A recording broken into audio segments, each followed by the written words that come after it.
Our first session for today is titled, Why Jordan is a Digital and Innovation Hub. Join me in welcoming our great speakers in this panel. Our moderator, Engineer Bashar Kilani, Vice Chairman of Jordan Business Council in Dubai.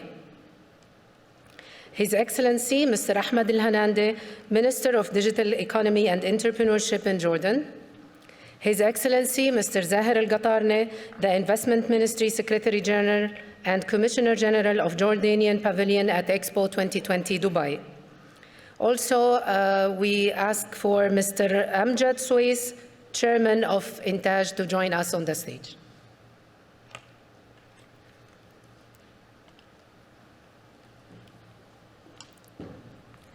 During this session, panelists will interact with the audience and answer many questions about why and what makes it unique as a regional digital hub. Why Jordan is unique as a regional digital hub. Good luck. Thank you very much. Can you hear me? Great, thank you. So I'm very excited today to have this conversation with really key people that can tell us about the environment that we have in Jordan that created such a remarkable success in the past, but more important for me is the future. I think the ICT sector, entrepreneurship in Jordan, is really an asset not just for Jordan, the region, and beyond. And we've been really all very proud to see Jordanian companies over the last 10 years become global companies. We've seen Emirati companies and regional companies using Jordan as a base, and this is the kind of platform that we would like to encourage and promote. I'm very happy and delighted today to welcome His Excellency Abu Karim, Mr. Ahmad Hanandeh, and I would like to ask you, sir, about the digital transformation and the digital economy in Jordan. Where are we seeing it going in terms of infrastructure, legislation and regulations, but most importantly, talent and skills? Thank you very much. To save time, I'll go straight to the point. When it comes to the infrastructure, I think we're good. We're advanced in comparatively speaking. We have an infrastructure that is fully geared to enable the digital transformation. In terms of services, I think we're on track. We're a bit late, but we're on track. 2022, we're going to see a good number of fully integrated digitized services provided to the citizens and residents of Jordan and businesses of Jordan. In terms of processes, I think that's where the challenge is. We have been complicating our processes for the last 20 years to maintain power and authority. I think relaxing these, simplifying and re-engineering these processes in a way that goes along with the laws, regulations, and the instructions that have been there in place for so many long years. This is one of the challenges, but still we're getting all the support to fix it out, and things are moving positively. In terms of resources, I think one of the strong strengths of Jordan is the resources available in Jordan.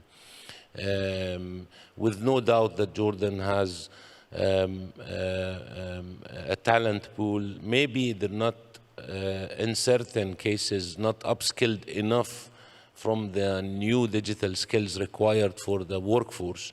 And this is where our job comes in, to bridge the gap between the demand, the supply and the demand. Yet we have approved track record of smart resources, high quality talents who are capable actually to be upskilled in a very short period of time and in action in a very short period of time.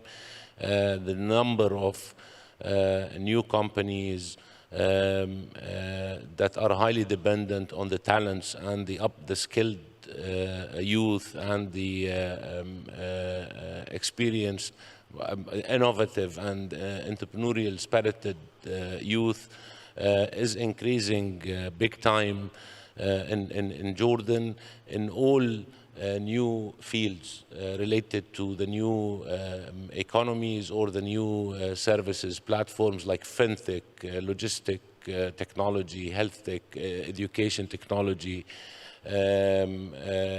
So we see in each and every sector, subsector of the new sectors, we see tens of new high potential Jordanian companies. When it comes to data, that is highly required for digital transformation, as we want to be data driven at the end of the day. There is a challenge when it comes to the data. And there is a challenge when it comes to, as well, the upskilling is not only for the talents, also for us, the government, people at the public sector need to be also get the fair chance of being trained, upskilled. Change management need to be there. Digital inclusion strategies need to be activated. And there are some sectors that requires a special attention, special track, like the health sector and the education sector, as at the end of the day, those needs a completely different plan. Thank you. Thank you, Abu Karim. And I think Jordan has been a leader in many aspects. I remember the discussions around the data law, the cloud discussions with the central bank. We've had really bold statements early on, and that's quite a moment of pride for Jordan. Zaher Bek, we are in your, hosted by you now at Expo. Please, in concise numbers and maybe some positive outlook on where we want to go, what is the Jordanian participation in Expo bringing to Expo and the world, and what is Expo bringing to Jordan? First, this kind of event, the main purpose of hosting it is to connect people together. Connect people not only to do business. You create and you build bridges between nations, between people. They talk, they meet, they break the ice, and then they do business. Nobody go and sign contract without knowing the other part and to talk to and to know what they like, what they don't like, how they think, what's their interest. And you customize this for a good relationship to build a partnership, I think. So this platform, we try to showcase to everybody what is Jordan about. We have diversity in everything. We have culture. We have excellent sites for tourism. We have an excellent products that we produce and export to the world. We have the most important thing, which is the great minds of the Jordanians, that they were being used all the world, and they were an asset that we export to all countries to build their nations. So we invest in youth, we invest in Jordanian minds, we invest in our human capital, which is the main that we have, the main source for Jordan. This platform is the way, or the easiest, let's say, way to show this to the people, because this is for 6 months. Till now, we reach 14 million visitors in Expo. And, Dubai, they are targeting 25 by the end of this. Average, we have around, the day before yesterday, we reached 9,000 visitors per day. The average is around 5. Those are not all tourists. They are not all youth. They are not all businesses, but they are a merge of everything and the mixture. So in the Jordanian Pavilion, we try to tackle the need of every single visitor that comes to the Jordanian Pavilion. And that's why if you go to the Jordanian Pavilion, and this is an open invitation to anyone who's here, did not see the Jordanian Pavilion yet, to go and see what we have inside. We have industry, we have education, we have tourism, we have culture, we have innovations. It's all showed to people when they come to the Jordanian Pavilion. This kind of event is a testimonial of what we are doing for the Jordanian Pavilion. We hosted different events last 2 months. We are planning more events to come. And not only in, let's say, one sector or two sectors. We are planning many events to come till the end of Expo, where we even link. We don't even host, but we participate in other important events. Every day you have events. Every day you have global forums that are taking place within Expo territory, let's say. And I'm calling it territory because it's a landlocked within a city. Like they have the gates, procedures to enter. So this is the real platform where you have to use it actually. You have to use it for the private sector of Jordan, government sector in Jordan, to mingle, to link, to talk, to showcase what you have. And then it is the opportunity for you to take part in this global event and to, let's say, do business at the end. Thank you, Zaher. I'll come back to you later on FDI, on the investment law, which is a very hot topic. And I think a lot of the investors want to know more about how this is going to help them use Jordan as a destination in my second question. Amjad, Intaj has been there for, I would say, the beginning of the digital revolution in the region and in Jordan. We've had many, many success stories. Give us, please, an update. And again, let's be precise in numbers and figures, because I'd like our investors to actually build on this and use this as a headline for the coming panels. What does it look like? Number of companies, what are the challenges, what are the opportunities, and how does this sector thrive? When we say about technology or about entrepreneurship? In general. In general. Okay, let's agree. I think nobody will disagree with me that when we speak about the technology and entrepreneurs in Jordan, such sectors are on the forefront of the economic evolution, let me say, in Jordan. If I want to start with entrepreneurs and go up to technology. If we look at the ecosystem in Jordan, the entrepreneurs, we are very well respected on a regional level and international level. If we look at the Global Entrepreneurship Activity Index, we ranked, I think, 47 back in year 2017. We progressed to 34 in year 2019, and I think we will even move up further in the coming few years. And this is, for those who are following up on the entrepreneurship journey, this is not something that has been born yesterday. We did not sleep yesterday and we woke up in the morning and we're pushing for entrepreneurship. Basically, for the lack of a better term, I can use entrepreneurship in Jordan is on steroids. And this is attributed to three main reasons. Number one, embracing entrepreneurship from the top hierarchy in Jordan. His Majesty King Abdullah II is supporting entrepreneurship wholeheartedly. And this has been, since the early days of his rulings. And he has addressed this even a month ago when he pushed for the importance of entrepreneurship and supporting entrepreneurs in Jordan as one of the core components of our economic development in the coming few years. The second thing basically is the enabling environment. If I want to take one particular aspect, at the end of last year, I think the national policy for entrepreneurship has been set. And this will have a tremendous impact on following on all the endeavors, whether from the private or public sectors, or on the last few years. And we put this in place so we can move forward and push startups, entrepreneurs further. The third thing I think is also important is the structure of the Jordanian youth. Entrepreneurship is in our bloodstreams. Creativity, creating impact is something that we are very good at. And if we look at the number of companies that are going into this sphere, we can see an increase of 30% year on year.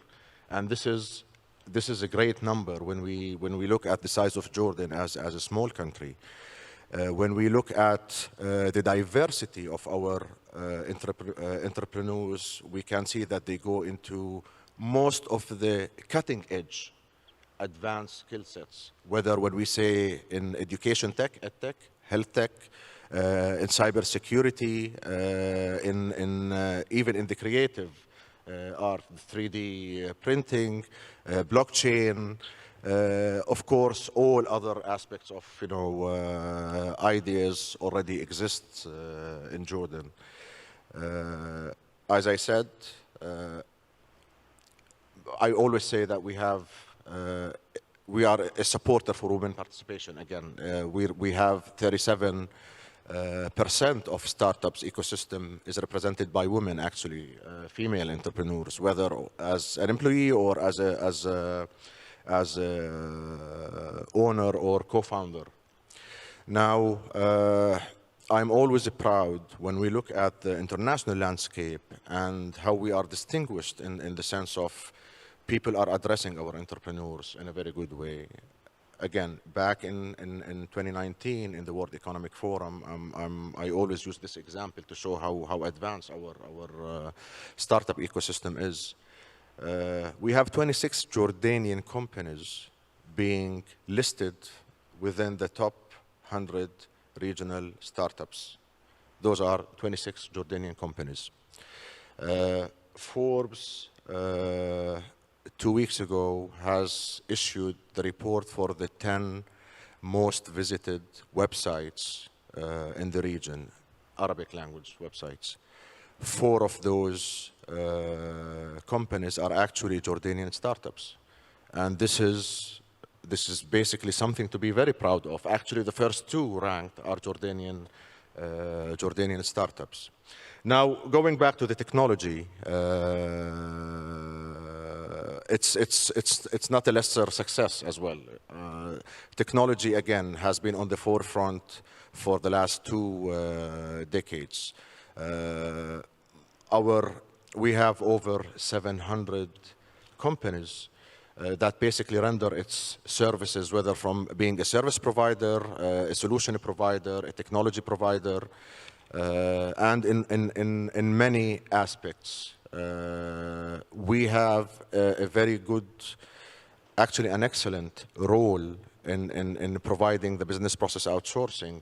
A lot of our companies or international companies are basically conducting their businesses through Jordan, through Jordanian technology companies, or from Jordan itself. The presence of international companies in Jordan as well has helped us to push the sectors forward.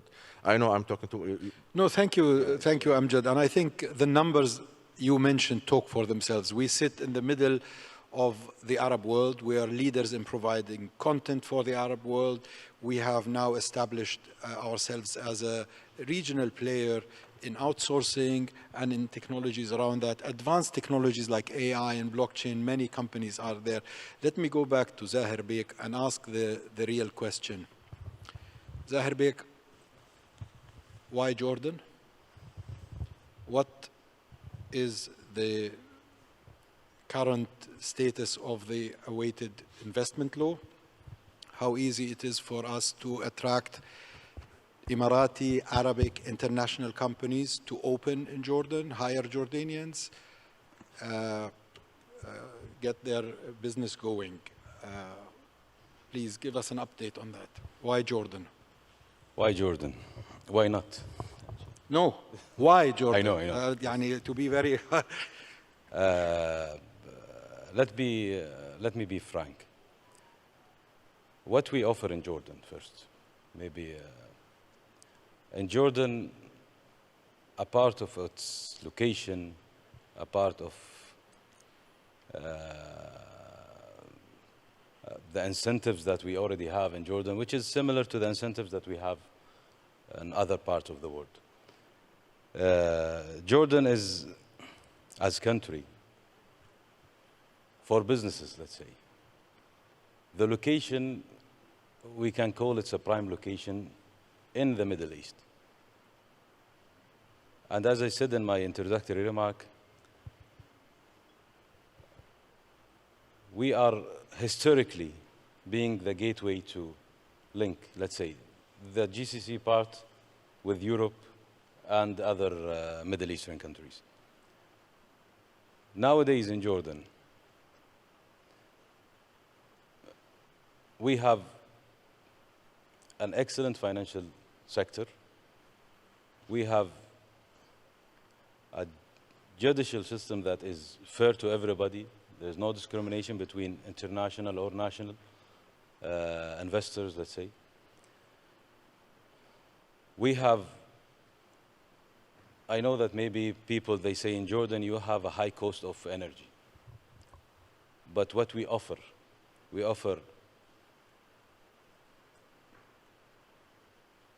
when it comes to manpower, let's say, when it comes to skillable people, we have one of the best in the Middle East.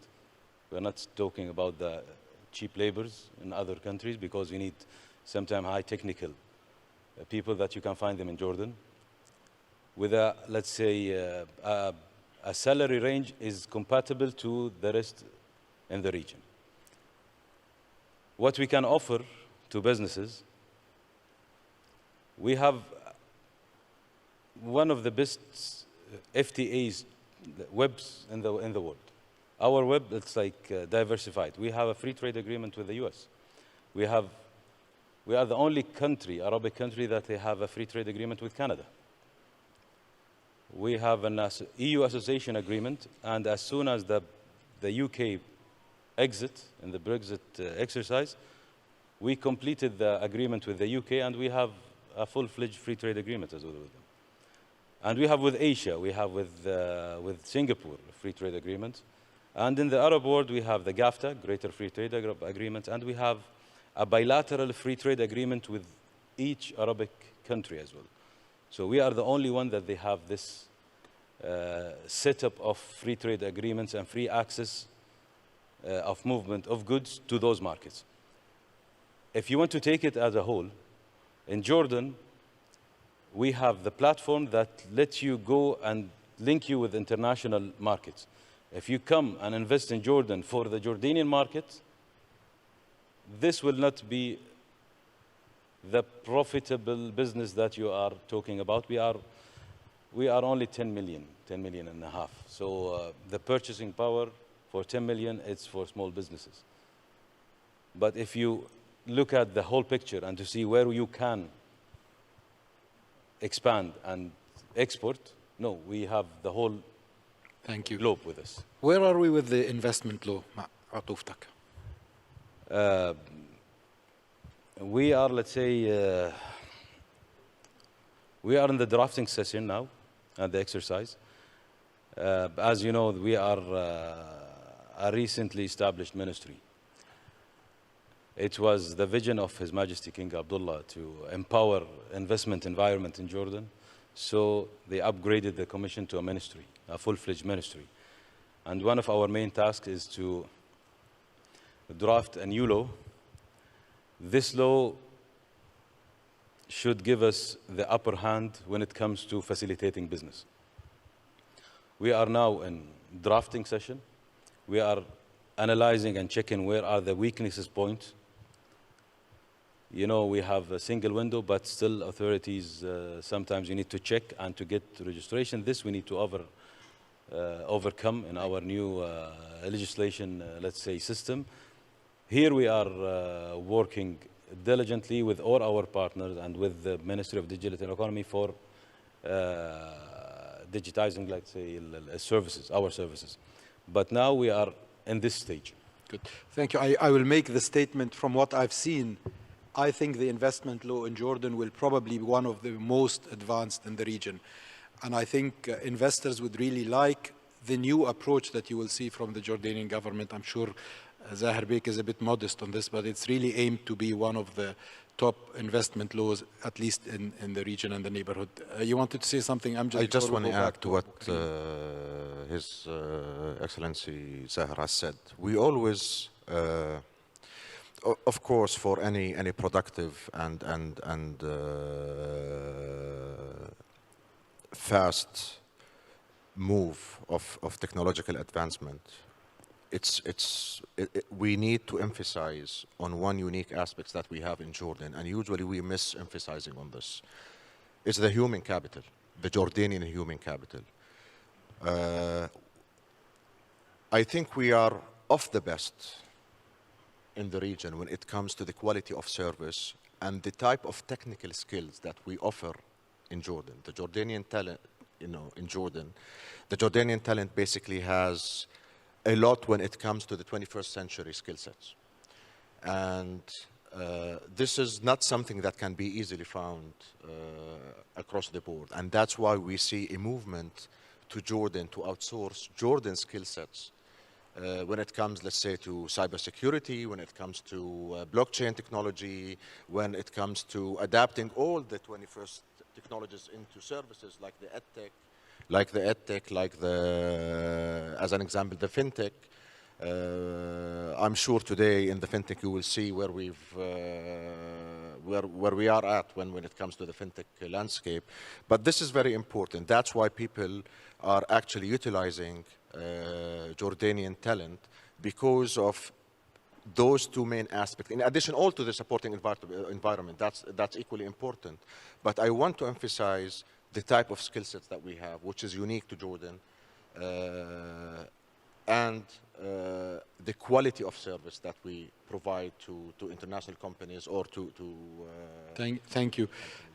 I'm very proud every time I meet Jordanians in multinationals, when I meet them in the Gulf, when I meet them in Europe, in the US. We have a human capital really to be proud of in terms of skills and capabilities. To finally end with you, Maali Abu Karim. If I look back, we had Maktub, we had Aramex, we had Souq, we had Jawakir, we had many, many success stories coming out of Jordan. What's the future going to look like? Where are we going to have the next success stories coming from? And what does it take to have the data law, the cloud law, the e-government system, the infrastructure to support us? Thank you very much. And yes, we do have the track record of continuous supply to the success stories of the region with state-of-the-art and high growth and potential companies. I will try to answer actually in my way the same question asked to Zaher, why Jordan? It's the infrastructure, it's the access to the neighboring markets, it's the know-how and knowledge that Jordanian has in these markets because they work in most of these markets. I think Jordan, and Ayman Mazahri can correct me if I'm not mistaken, the #1 in multinational or Jordanian companies who runs offices abroad, right? Jordanian companies operating in multiple markets, if we say like that. So most of the Jordanian companies operate in Saudi, in UAE, in Egypt, in Iraq. Some of them operate in 35 countries, others operate in 40 countries. The ability of the talents, of course, the Jordanian talents, and the availability of the talents and the easy upskilling of those talents to join the workforce is also important. The programs of the ministry that were launched two years ago, we have a salary support program for Jordanian companies to scale up. We have a scalability budget program. We have an upskilling program that is actually demand driven, and there are in the last 3 years there is a sector that we need to highlight. It's a success story as well. The business process and IT outsourcing. Business process and IT outsourcing in Jordan grow from 3,000 jobs in 2018 to, I think, today more than 14 or 15,000 jobs. And it's divided into 3 segments. One is Jordanian companies providing services, business process or IT to regional and international companies. or regional and international companies, and I see Michelle sitting there, BWC back office is 700 employees in Jordan, 700, right? Yeah. So in regional or international companies operating their back office and business process support in Jordan, or I see Hanandeh Web Help, and I'm happy that I see them as a partner in this event. International outsourcing companies operating a branch, an office in Jordan. Okay. And this is a solid proof that Jordan has the ability to support the growth and meets the requirements and the needs of the exponential growth in the digital sector. Either it's the digital economy or the technology or the sectorial transformation requirements like in banks or health or any other sector.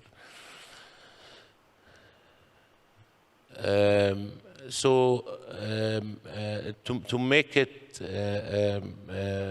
short, the track record for us is extremely important. What I missed to say, I was trying to recall it, and again, Ayman will correct me if I'm not wrong. When was STS established? 89. That was when the first fund was established in Jordan, 88. The first entrepreneurial fund in Jordan, right, Ayman? You were one of the companies who benefited from that fund. And guess how much was that fund? I know. $2 million.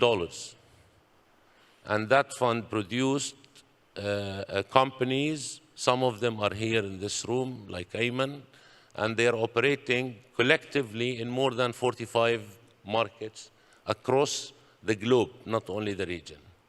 Okay. And the second biggest fund came after that was in 2000 with $4 million. And that produced one of its success stories was, I think, if I'm not mistaken, Maktoub benefited from that fund.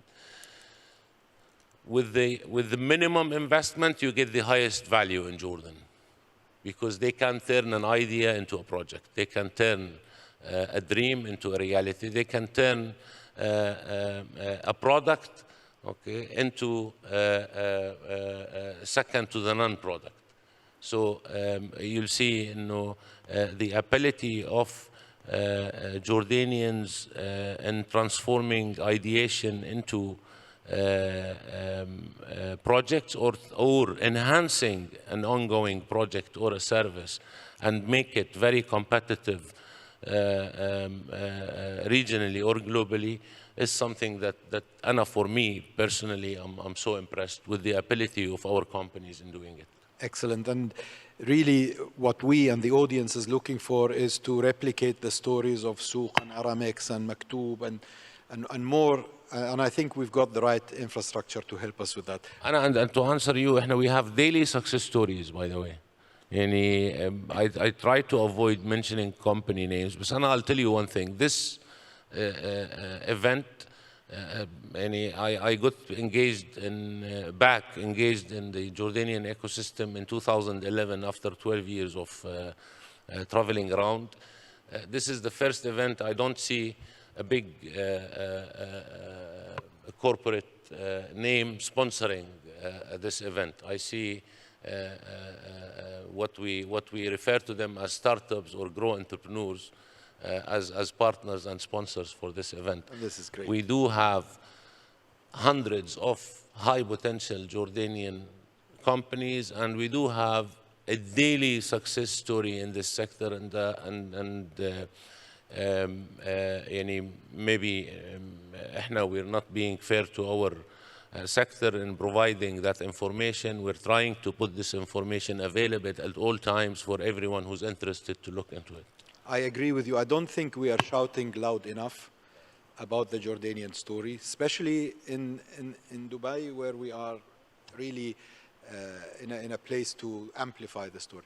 With this, positive note, thank you very much, Your Excellencies. Thank you very much, Amjad. And I look forward to an outstanding day. I think we've set the stage for good discussions, to the point, based numbers and figures, and hopefully something really great comes out of this. Thank you. Thank you.